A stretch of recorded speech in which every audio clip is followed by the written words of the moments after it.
Welcome to that sewing Blab.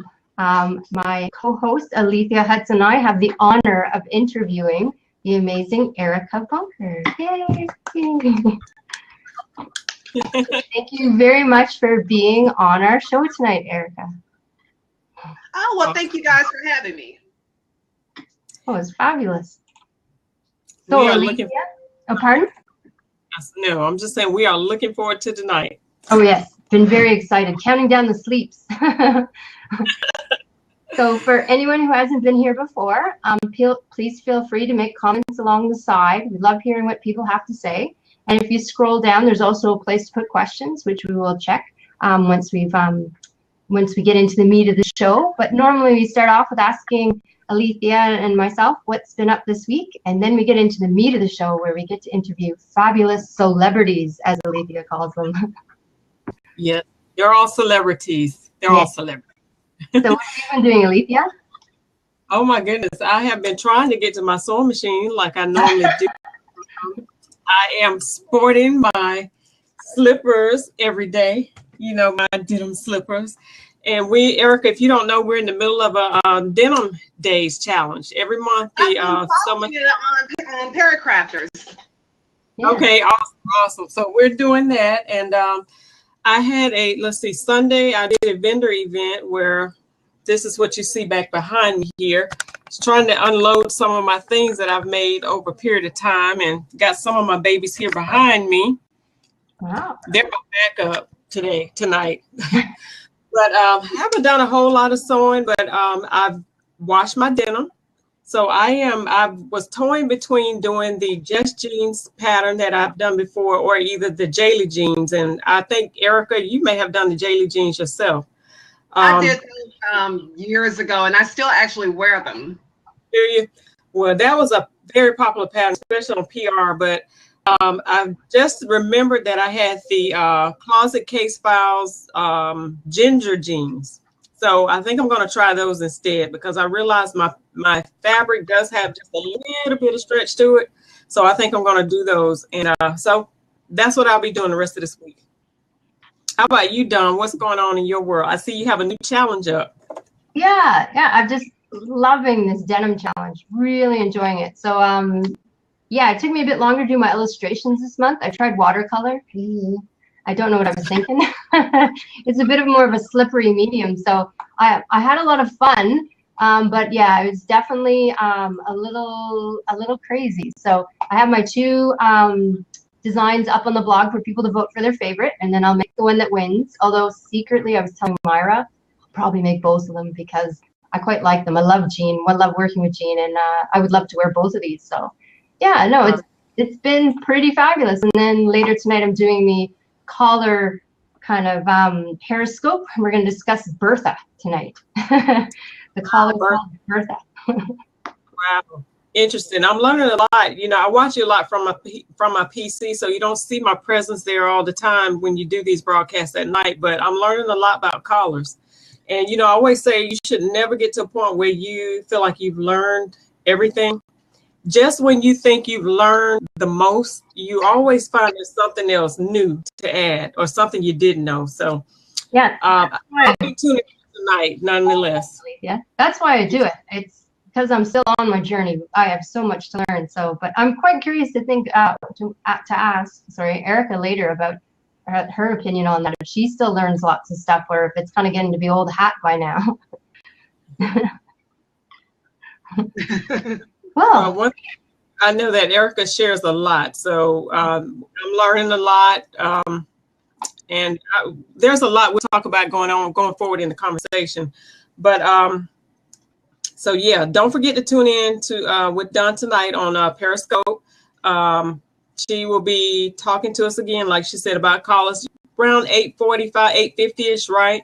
Yeah, I'm trying to make it about 8:50. All right, so stay tuned for that. And if you haven't voted yet on your favorite jacket that Dawn is doing, if you haven't made your choice yet, hop on over to Duelling Designs on Facebook and tell her which one you want. Yeah.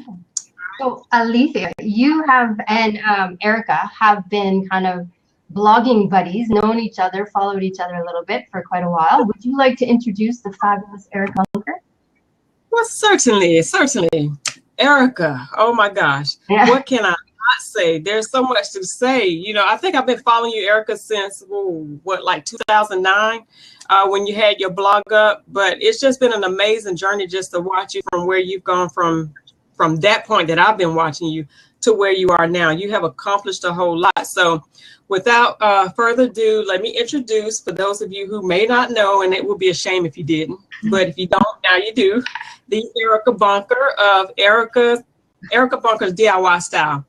For those of you that do know, Erica has a blog out, and I mean a very popular blog, very informative blog. Erica is a sewist. I don't know if you like the term sewist. Some people don't. But she's let me just say, she is a creative artist with the fabric. That's all I'm gonna say. Yeah. And so I love your style, Erica, because, and I know you're kind of doing a little segue. I was kind of going off the charts here, Dawn. Yeah. But I like the fact that you are not just your ordinary sewist. You have so many people out here that sew. We all sew. Everybody can sew a little something. But I like that you take yours up a little bit. You take it up a notch, and your vision is you see something in not just a plain magazine, not Target, not JCPenney, but you take upscale magazines. You get inspiration, from top designers, and you say, I can do that, and you actually do it. So we want to talk a little bit about that. We want to talk about how you relate that to your followers, because you have quite a following. And so later on, we're going to ask you a number of questions. So I don't want to get ahead of the game, but we want to talk about what you want your followers to take away from your blog post and what you have to share. All right. Dawn, if you would just start us off, and we're just going to go through these questions. Yeah, I think a lot of people are probably quite curious how and why you started sewing. Like, was there one moment, someone who inspired you? What started you off on this fantastic journey? Well, I started sewing seriously about 11 years ago. I guess you can say I took an early retirement. No, seriously, I stayed home. I started staying home with the kids and everything. And while they were in school, I needed something to do. So I became like a serial hobbyist. I did everything from crochet to knitting. If people followed my blog, like back in the dark ages, they know that I was a crochet blogger. I was a knitting blogger. I did a little bit of everything. And all of a sudden, I decided that I wanted to get back into sewing, because I've always sewn and I had just stopped throughout the years. So my husband gifted me with a sewing machine for Mother's Day, and I just kind of took off from there, and I started making like little skirts and things like that, like simple projects to go with like knitted sweaters and things that I was making on the blog also. And then I just started reading other sewing blogs, and it just kind of opened me up to different patterns that I hadn't seen before. And so that took on a life of its own and became like a monster. And so I started collecting, and I would go in the store and I'd start buying patterns, and the ladies in Hancock or whatever would be like, oh my God, you're going to sew Vogue patterns? Vogues are so hard. You shouldn't be sewing those. I was like, but these are the ones that I like. So I'm going to sew these. And they were like, look, you're not going to have success with these patterns and everything. Oh, your garments are going to be bad. And so it was just a lot of trial and error. And I went through and just learned a lot about interfacing. That was like my biggest thing. Like, I had showed a coat that I made like years ago, my first coat. It was a beautiful coat. It was a Vogue pattern. It was an Armani knockoff, and it was so gorgeous, but the collar was so flappy. I used like the most pathetic interfacing that you could have probably found. And that's why I'm such an interfacing and stabilizing junkie right now. And I push interfacing on everybody. I'm like, no, you need to interface here, there, and everywhere. Because trust me, I can show you so many failed pieces on my blog where using bad interfacing just ruined the whole garment. Like, you wash something and you get the bubbling in there from using cheap interfacing. So spacing is a big deal. Well, you know, one thing, and I know I'm supposed to segue into another question, but with that being said, I know you just recently talked about, you just posted this, how you and I both are following this So Photo Hop. And we had to post about our flop. That's not the term they use.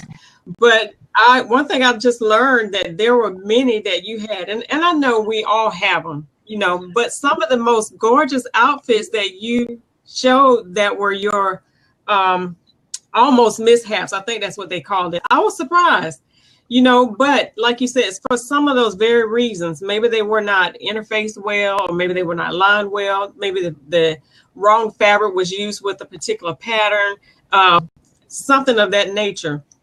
But we all have those mishaps, which was, you know, I won't say refreshing. I'm sure it was refreshing to some, but for those that are sewers, we all know that we do have those mishaps.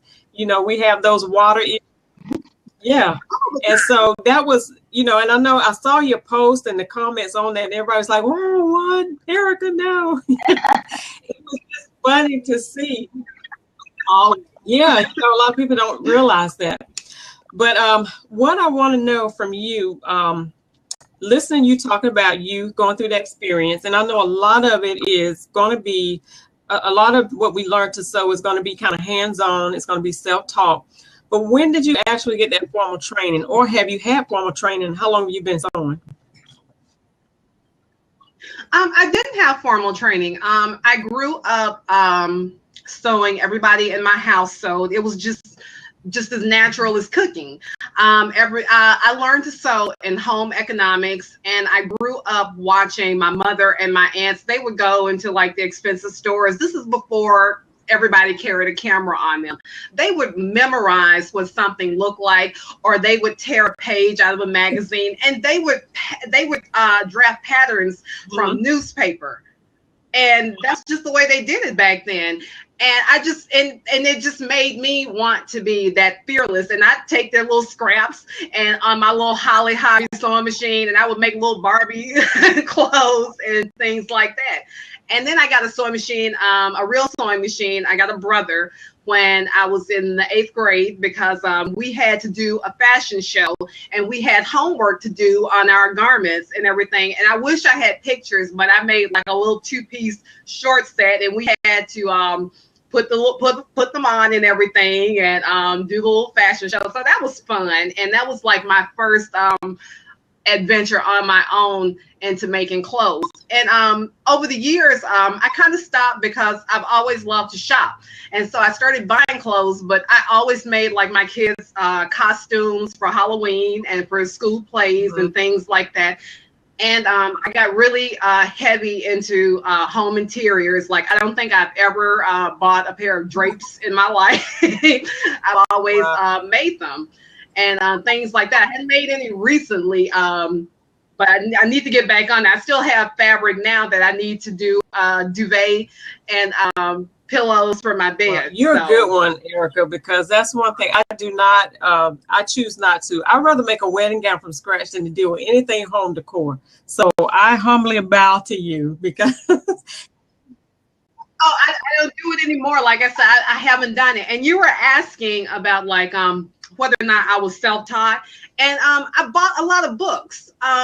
If it's one piece of advice that I can give the viewers, is that to learn from multiple sources, because I think we all have like bad sewing habits, and I don't want to like pass my bad sewing habits off on to anyone else. Like, I would rather show you how I do something, and then have somebody see how you or Don do something, and then, you know, like kind of like take it and formulate it and create their own method of doing something. That's why I always tell people, like, get the books and everything. I think the YouTube videos are fine, because sometimes you want to see how somebody's hands are maneuvering and how they're using the fabric and holding it and whatever. But other than that, though, I think it's great for techniques, but I wouldn't want to like mimic a person's entire process. Great advice. Great advice. Yeah. I've seen on your blog Yeah, sounds a little echoey. Yeah. 1 second. See, does that help? Yeah. Okay. We've seen on your blog that you find inspirations in lots of different places, but I was hoping you could discuss them a bit further. Probably from being in stores, magazines, but what kind of things really get your creative juices going?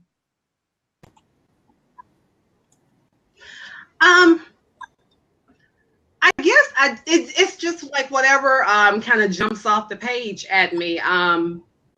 Over the years, my style has evolved.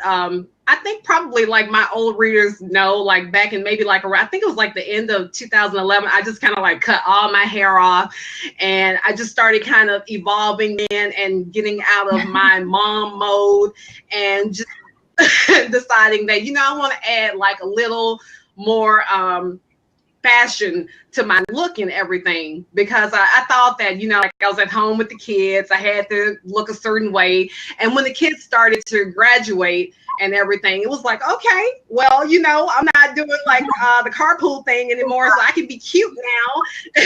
And so I started going to like a lot of different events and whatnot. And I needed like, different, clothes that were a little more high end instead of like, just like the twin sets and the pencil skirts. Right. So I had to step it up a bit.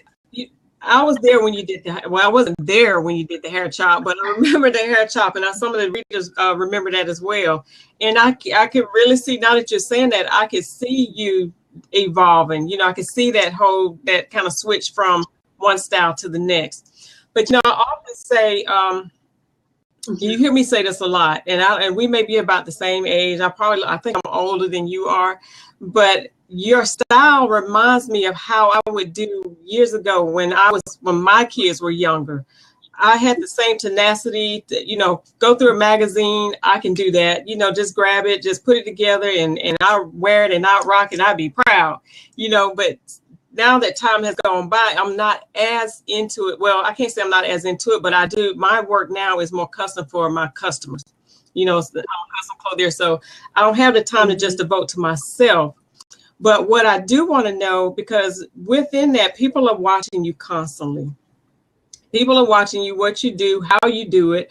So with that being said, what made you decide to do the blog? What made you decide, okay, I'm going this route, I'm gonna do a blog, I'm gonna share my, all of what I'm doing with the world? What made you decide to do that? When I originally started back in 2005, 2006, and it was basically to like share information and to network with other sewing bloggers that were out there, because we were such a small group back then. It wasn't anywhere as near as many sewing bloggers as there are now. And we all kind of like hung out in forums, like on the PR forum, and it was another one called Artisan Square. I think it's still around. And we all just did that. And then it was just a natural progression to the blogs. Everybody read, everybody commented. And that's how you met people and established like online and also in real life relationships. Right. Well, you're exactly right. That's how I found most of you all. I mean, during the time, I think it was you, Mimi G, Adrienne. To me at that time, you were like the three it. That's all. When I tuned in, that's who I saw: Erica, Adrienne, and Mimi. And so it's great to see how all of you have gone into different arenas. Everybody's doing their own thing.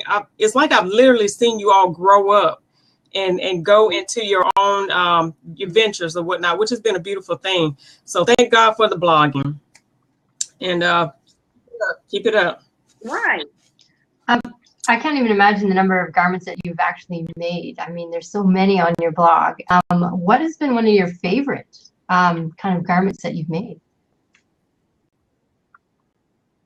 My favorites, probably the coats. I really love the coats, and I never get rid of the coats. If like every other thing, like I'll go through like the seasons are changing now. I'm gonna do a closet purge, and I always donate to local charities, like my sister's closet. That's one of my favorite charities here in Birmingham, and like anything that's still that looks really good. I've only worn it like a couple of times. Anything else, maybe to the Salvation Army or Goodwill or whatever. But yeah, I never get rid of the coats and the jackets. And one of my favorites is my, I did the Chanel jacket. It's too big now, but I can't part with it though, because I actually did it the couture method and all hand stitched and everything. So I cannot part with that jacket. That's what you don't want to do. Yeah, you don't want to part with it. I'm sorry, Dawn, go ahead. No, I just said it sounds fabulous, and I was trying to find a picture of it really quickly. While maybe when you ask the next question, I'll find the right jacket. I think I'm close. Right. Carol, I love my peacoat too. Peacoat was beautiful. And speaking of coats, I'm going to kind of segue into this before I get to the next question. But you did a sew along where you actually started a group based on a coat sew along. I know you've eventually turned it into, and it could have already been Amazing Sew Along, but you started it out doing a coat, which was really nice. I mean, a lot of people get to see the ins and outs of how to really make a coat. And that's one of the things that I like about following your blog, is that you do show and share couture techniques. And when I say couture techniques, these are things that the normal sewers would not incorporate into their garments to really make it what it is, such as the interfacings, top stitching, understitching, how to pad stitch a coat. You know, you tell the average person that and they'll be like, what? Pad stitch, what? But you take the time to not only show that in your group, but you lead us back to your blog where you go into detail about how you do some of these things, and you're not shy from sharing that information. So with that being said, with you sharing that and given the fact that I mentioned earlier that we all know that we do have our tough times, what has been the most challenging piece for you that you've done? Oh, challenging piece.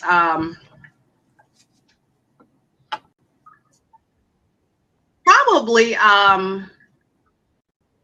I did like a dress with well, I did actually 2 dresses with full corsets and the under foundation and everything. One was a Bagley Mishka pattern, and the other was a Cynthia Steph. And I'm going to do this. I was telling Andrea a couple of days ago that I'm going to actually do the Cynthia Steph over again because of the way that the bodice is boned, and it has so many panel pieces that you can't alter it, that you just have to kind of do the whole thing over. And it was just, it was my first time working with horsehair, the horsehair interfacing, and it was just a lot though. And I learned the difference between whether or not I like steel boning or plastic boning, and I'm really a fan of steel boning because it just bends every way, and it doesn't pop out of place or anything. Because you work with evening wear, and you know that if you wear plastic boning throughout the night, like if you're sitting, it's going to bend, and it's not going to be flexible with it. Will bend or so that was probably right. It will bend or it will stab you. One of the two. Yeah, that's awesome. Well, we're learning a lot so far already, so I can't wait to finish. So, yeah. You seem to have a lot on your plate, Erica. You're a wife, mother. I've seen them. You're one of your daughter and your husband on your blog. That's lovely, and he's your photographer, which is really nice, very helpful. But you're also a speaker. You're involved in so many things. A lot of the ladies here sometimes feel a little overwhelmed with life, so it's always a great question to ask the people who come on the show. How do you balance everything? Well, currently I'm an empty nester, so we can eliminate the kids. Those kids are grown. And my youngest is a sophomore in college, so she'll be home probably this weekend.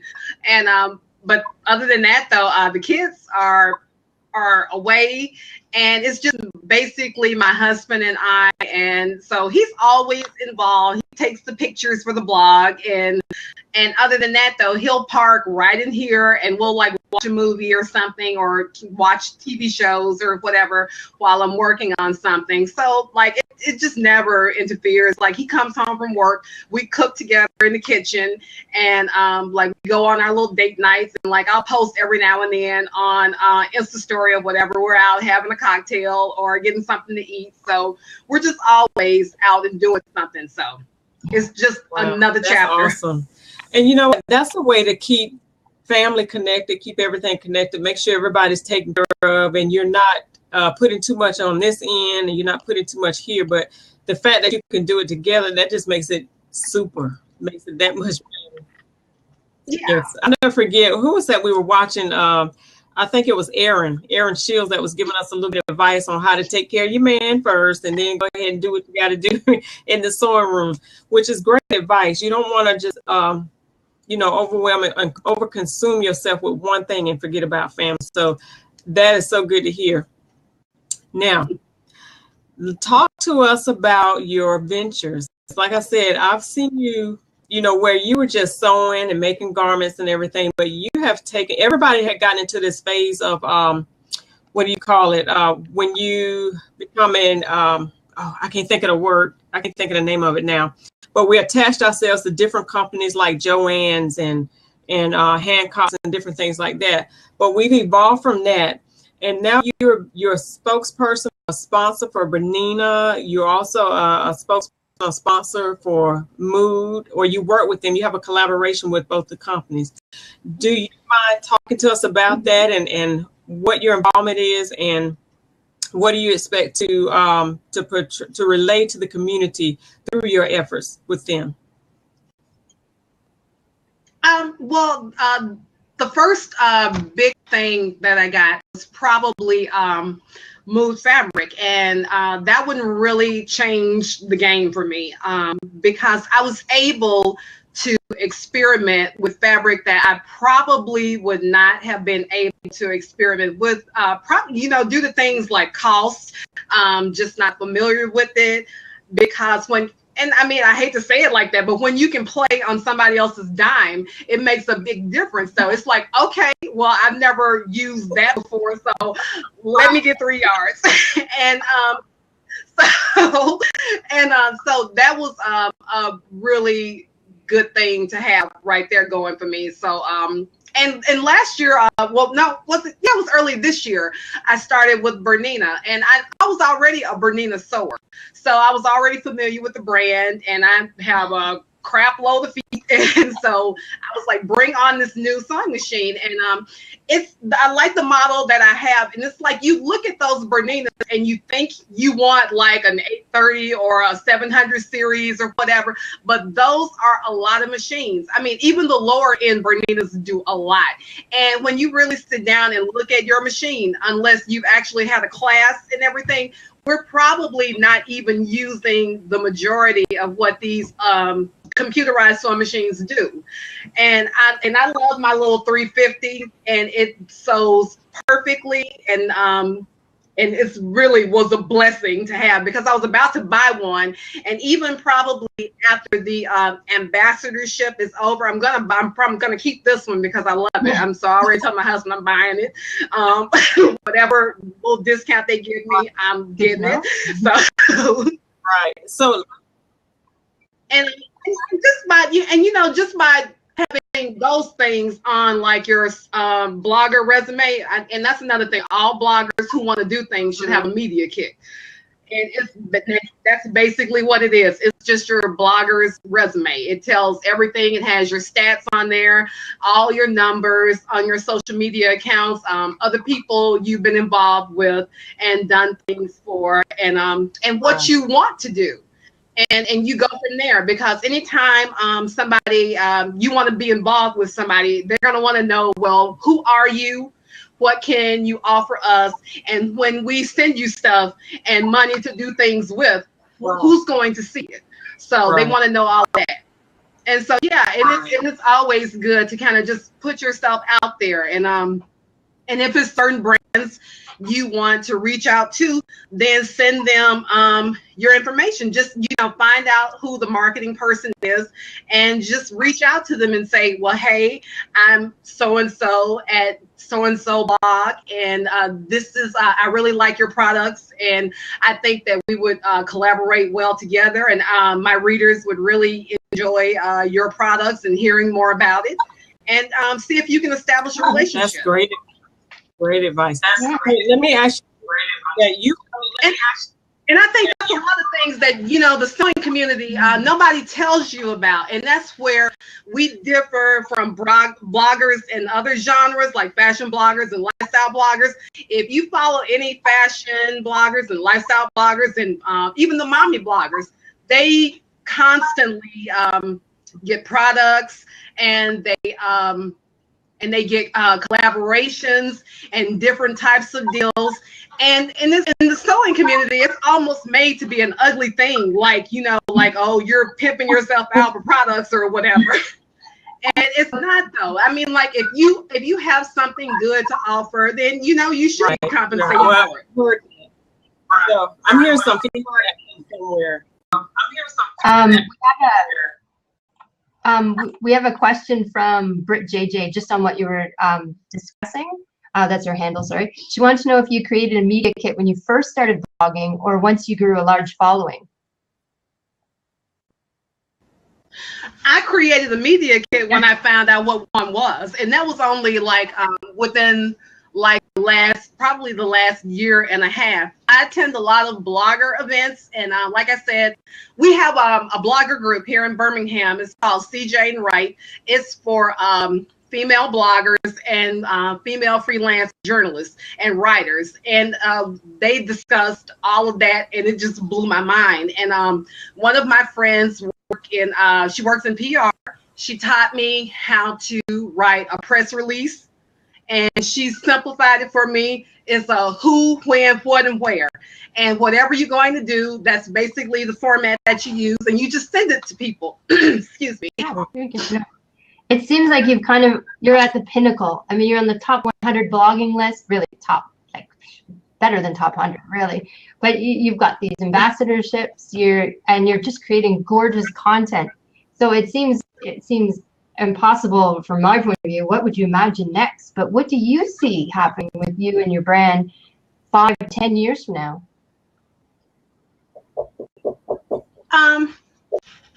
Probably I would really want a line of patterns, my own independent line, and patterns that are focused more towards the intermediate to advanced sewers, because I feel that the sewing industry is already just flooded with things on the beginner levels. Not to shade anybody, but I mean, like, we don't need another simple top or A-line skirt. We have enough of those. And I think people really, if you give somebody a well-drafted pattern and good instructions, right, I think they would try it. And something that looks like that looks high end, because as for me, I mean, the best compliment I can get is, where did you buy that? Even people that know I sew, they still look at things and they don't want to believe that you actually sewed it. That's pretty impressive. You think everyone would know you could sew. Oh, sorry, I got a little bit distracted there. Had some company coming in. Sorry about that. But you're right, Erica. I like what you said. We don't need, you want something with substance, and not to say that, the things that's out there is not working, but we really want to step it up a little bit. You've got a lot of people doing. Right. I mean, because even when you start off as a beginner, you're not going to stay a beginner. You're going to advance and want to go to the next level. And, and that's what we try to do here with the Pear Crafters. And you're part of the Pear Crafters, but there's such a vast array of different levels of sewers. You're beginners, some haven't started yet and want to learn. You got the medium, that medium range, and then you have expert sewers. And so it makes for a good collaboration, because those that are starting out learn, they have something to look forward to. And then we get to inspire others, and I'm still learning, but We all are. I mean, and that's the best way to look at it, though. Like, I always try to learn something new from every sewing project, and I think that if everybody approaches sewing that way, you'll always be advancing and always be continually learning something. All right, so I wanted to go back and ask you something. I know we're talking about going forward, but and I'll ask you my next question. Going back to mood and talking on terms of learning something, how do you feel like working with them? Because I know you do a lot of outfits. You have, I don't know how so many that you have to do each month with mood. How do you feel that's impacted your sewing abilities, your sewing level, and what have you learned from it? What's your takeaway from being a part of the Mood Network? Like I said, it's just having access to the fabric, working with fabrics that I probably would not have challenged myself on before. I've had some fabrics that didn't work out, and I tell other people, when you order online, you should swatch. And a lot of times I'm lazy. I don't want to swatch, and I don't want to wait for the swatch to come. I want the fabric now. It's like, it's pretty on the screen and I want to buy it. And then when I bought it and I got it, I was like, well, this isn't what I thought it was going to be. And but I tried it anyway, and it's like you get into doing research and just experimenting with it. You have to see what type of thread works with it, how it's going to take the heat, and just different things like that. And that's basically what it has taught me, to be a little braver with fabric choices and to just try it and order an extra half a yard to play with, if I need to see how I need to pre-treat it and whatever else I need to do with it. I like that thought process, and that's something you reiterate something I normally say, that when you're working with the fabric or anything, getting ready to start a project, I always encourage to buy a little extra, you know, for color fastness, you know, to pre-treat it and to test for the types of threads, types of needles and stuff like that. So you kind of reiterated that. But what I want to know is, where do you see yourself? And I know you probably assumed this question was coming, but where do you see yourself 5 years, maybe 10 years from now, with the Erica DIY brand, Erica Bunker DIY? Well, I don't know. I usually I've been playing it by ear, because it's only been like a year since I've had just ultimate sewing time with no kids at home and no extracurricular activities to deal with. But I wouldn't mind maybe like writing a book and patterns probably. And who knows what will come from there. That's a great idea. I only know one other person right now that's probably writing a book, or it's about to come out. And I know you all are familiar with Sarah Gunn with Goodbye Valentino. So that would be great. We'd love to see a book from Erica Bunker. That would be cool. I think you have a lot to say, a lot to share. So yeah, that would be very cool. And I'd love to see the patterns that you'd make too. They would definitely be very stylish. So it would be lovely to see them. Do you have a message that you would give to beginning sewers? Like, what message do you want people to take away from what you teach? It's just fabric, and we all started out as beginners. And if you mess up, take that mess up and learn from it, and just move on to the next piece.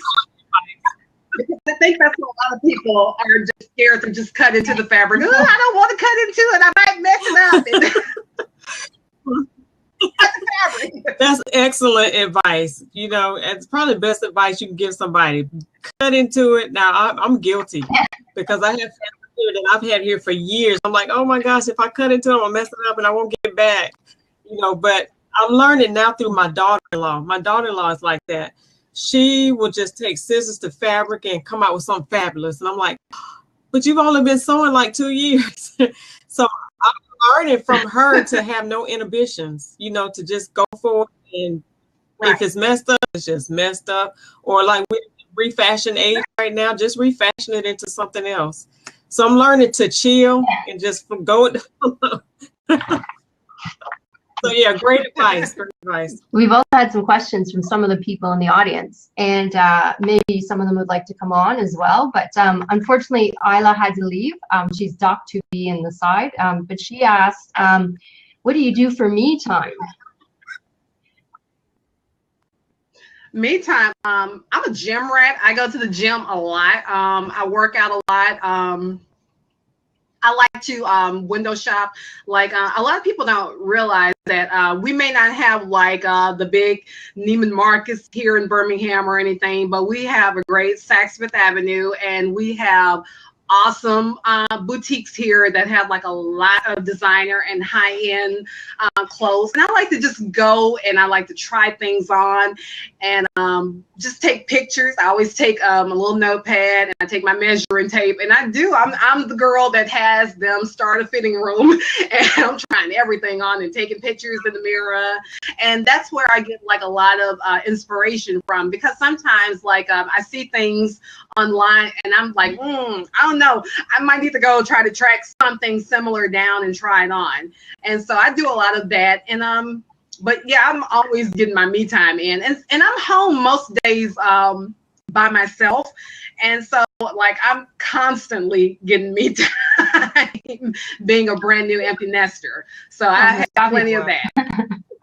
That's a great advice too, especially if you see something that you like, you're not really sure how it's going to fit on you. I love the idea of you going in and trying something similar on, so that way you can see what it's going to look like, as opposed to going ahead and diving in and you making it be like, oh, it didn't come out looking like I wanted or whatnot. But that's a brilliant idea. Try it on, go find something similar, and it allows you to be able to step into another arena that you didn't, maybe try on some clothes that you never thought you would try on, and then go and make it.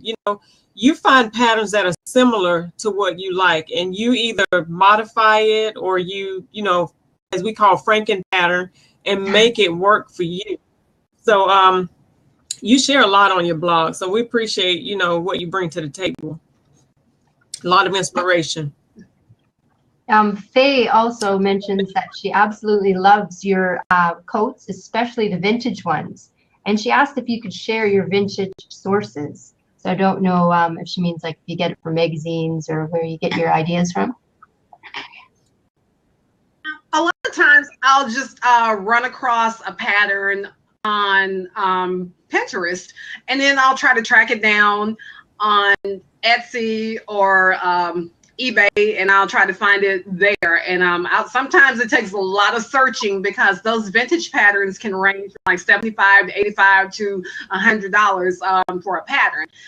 But yeah, you just have to look. And like when you look for one thing, you'll find something else. And it's like, okay, I'm going to save that one to Pinterest and come back to that, because they can really add up in price. And you just kind of have to just put like a search out and just keep looking and find a price that works for you. Do you have a different media strategy for each of the platforms you use?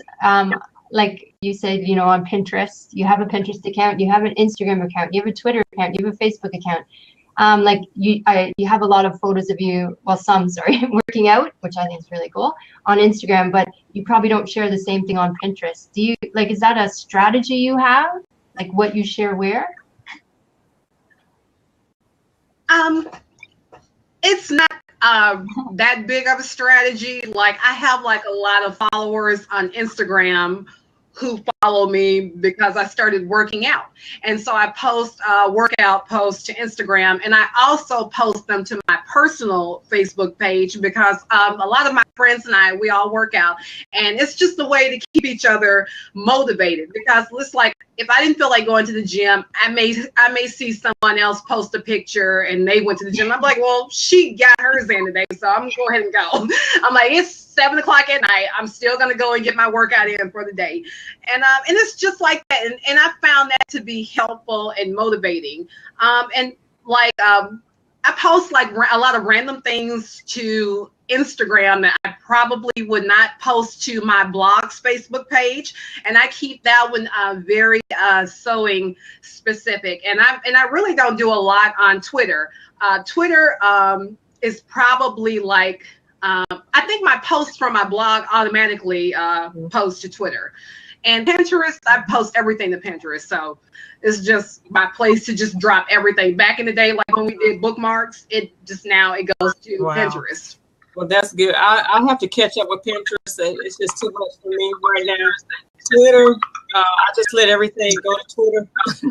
But Instagram and Facebook are usually my platforms to deposit stuff in. So, but yeah, it's overwhelming. It's overwhelming. Yeah, I love Pinterest. It's great for inspiration too. Yeah, I think it's fabulous. We had another question as well from Fashion Behind the Scenes. She wants to know about how do you get commercial patterns to fit well. Scroll back up here. Exact word. I do flat pattern measurements. And that's just it. You measure yourself and then you measure the pattern all the way around. You line all the pieces up and you measure them and you deduct the seam allowances and see what the final measurement is going to be. And that's how I always get a good fit. Yeah. I'm not sure if anyone wants to come on camera to ask a question.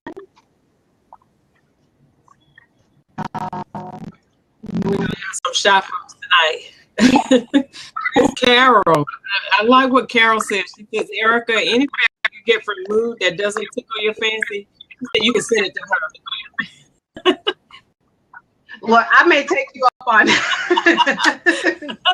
Carol says she'll take it. All right. All right. So no more questions? None. Okay. So I will ask you this. Do you have any future plans to do any more collaborations with anybody? Because I mean, now we're seeing the affiliate program is what I was talking about earlier. I couldn't think of the term of it, but now the affiliate program has turned into actual physical body programs. Like, you know, a lot of the sewers are getting involved with pattern companies like McCall's and Simplicity. Do you see yourself doing any collaborations like that in the future, or do you have any desire to do any collaborations like that? I mean, I don't know, other than just seeing the people doing them. I don't know how they work from the inside and like what types of contractual commitments are tied to it. So that would be something that I would really have to look into if it was offered to me. I would definitely it would definitely pique my interest, and I would have to like just really sit down and read the fine print on that. Awesome. All right, we do have another question. Let's see. Sherry, is it Sherry's questions next? She says, she was just wondering, Erica, if you have a sketchbook where you keep all your sewing ideas. No, I use Pinterest a lot, and I keep like some private Pinterest boards where like I'll pin something and then like I'll pin like fabric to it and just make notes on the fabric and everything like that, like things I may be looking for. And I kind of save patterns also in my private Pinterest board for sales that come up. And I always pull that out when I'm shopping. And other than that, though, oh, and I have and from the fall magazines, I've already started ripping pages out. So, and I do. Now, do you pin a physical pin board, or where do you keep your? I have one, and I just haven't. It's like behind the camera, and I haven't taken it down from summer, and I have to just rip everything down and start over. That's why those are like. Now, how much of that do you actually create? Because I know if you're like me, I can pull tons of pictures here. So how much do you actually get done from your? Anything look familiar? Oh wow! Yes. Wow. Wow. That's what I love about. I look forward to your blogs for seeing that. Like, okay, what did she create today? What did she create? So that's awesome.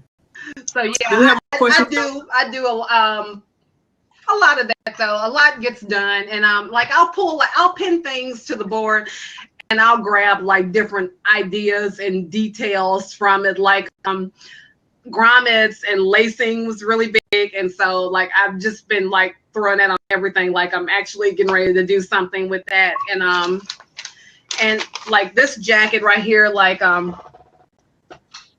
this bomber jacket. And I think it's by a brand called Self Portrait. I'm actually getting ready to do something with some lace like that. Awesome. Well, can't wait to see it. Oh, I saw your lace too. I saw your knit lace you just picked up. So I'm looking forward to seeing it. Awesome. Yeah, so that's about to become a black and white bomber jacket. So all right. The fabric is beautiful. We also have some questions down below here. Just gonna mute the mics. If it helps. Is there any one thing you don't like to work on? I've never done a full-blown ball gown, and I would love to do a ball gown. So I'm thinking about probably within the next year. And every time I think about doing it, it's like always at the last minute though. And I remember that I know the Alabama Ballet always has a gala every year, and I always forget about it until like the last minute, and it's like maybe like the week before, and I'm like, oh, I didn't think about it in time. And I know the Birmingham Zoo always has a gala, and I never think about it in time, and I don't plan for it because that's something I probably need about 2 months in advance to collect all of the supplies and make it and everything. So that's probably the only thing that I haven't made or have an actual reason to make right now that I can't make. Right. Well, I think you do good. I think if you can do the tailoring to the degree that you're doing now, it's just a matter of following steps. So I think you'll be great. Can't wait to see your first one. And remember, I'm just a phone call away, so you know. All right. We have a question. Oh, sorry. Just looking down below. Faye asked, "Do you sew for the public?" No. No. I've done that before. Been there, done that. Didn't enjoy it. So. Yeah. Probably quite busy too, so it'd make it difficult. I mean, it's not for everyone. I think to be a seamstress like that, I think it takes a special type of person that's able to turn out their own aesthetic and sew something that somebody else wants. And I can't do that because if I don't like it, or if I don't like the fabric that they chose, or colorway or something, I'm just not going to be passionate about it. And people want you to sew things for them the way I sew clothes for myself. And like I said, if I'm not in love with it, then I just can't put that same type of love into the garment. Right. You know what? You make a very valid point. I like what you said. People want you to sew for them like you sew for yourself. But the drawback to that is they don't choose the same fabrics you choose. And a lot of times people won't listen to your advice. They already have in their mind what they want, but they want you to put together what they have. But you can't do it the way you do for yourself with their ideals. So it make for a kind of a wonky type situation, but that's the perfect statement right there. And it happens so often. You know, I'm like that. I can't get into something a lot of times if I'm not feeling it. I go through projects and I'm like, oh my God, I can't wait till I finish. You know, but you know, it is part of the process. You know, it's what I do.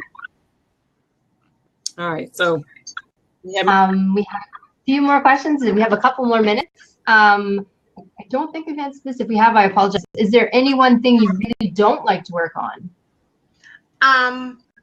That I don't like to work on. I'm not a fan of ITY knits. I would prefer sewing with maybe like Ponte knits, but ITY, I just don't like the feel of the slinky knits and everything. I've made a few things out of them in the past, and I'm just not a fan. Good to know. Myra also asked, I know you really enjoyed working on the movie The Coalition. Is there anything more like this on the horizon? that was an experience in and of itself. I mean, when you think about being like a costume designer on a film, it sounds really glamorous, but it is not. It was absolutely grueling. And if I was 20 years younger, that might be something I would do a little more of and everything. But when you have like a 5 a.m. call time and you don't get off the set until maybe like 3 a.m. the next morning.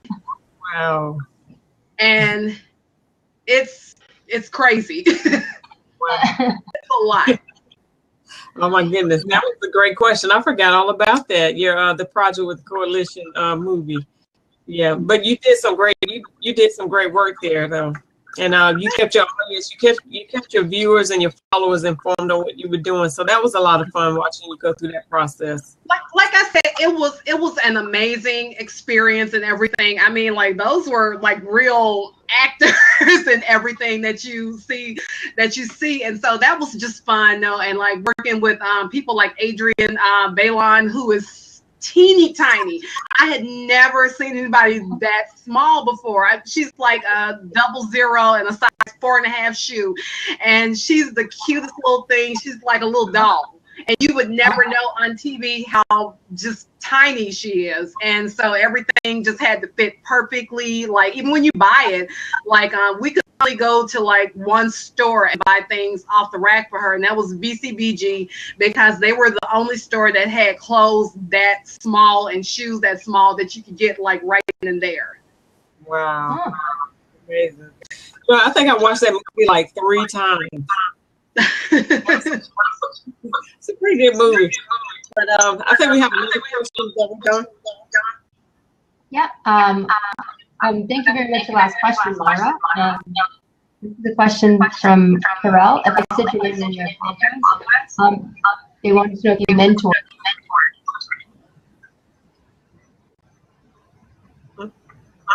They wanted to know if you mentored. If you mentored, sorry. Oh, if I mentor, I haven't in the past. No one has actually asked me to. Oh, good. It looks like we're getting close to the end of the time. Yes, I don't think we'll get through the last 4 questions, just because we're at 8:30 now. So I apologize to everyone that we didn't get through them. I'm sure as we asked them, you would have asked a whole bunch more as well, because she's such an interesting woman to interview. But yeah, so we should probably wrap it up. But we definitely want to say thank you very, very much for coming on the show. And well, thank you so much for having me. No, thank you. And yeah, we look forward to watching your blog, reading your book when it comes out, and seeing all the patterns you're going to create in the future. Oh, see, now you've committed me to it. Now I got to do it. So. I definitely can't wait to see this jacket that's coming up, this black lace jacket. So I'm watching. I'm watching. Well, it's going to be a fun one, though. That one's for So Much Fabric, the fall tour. So that's going to be fun to work with.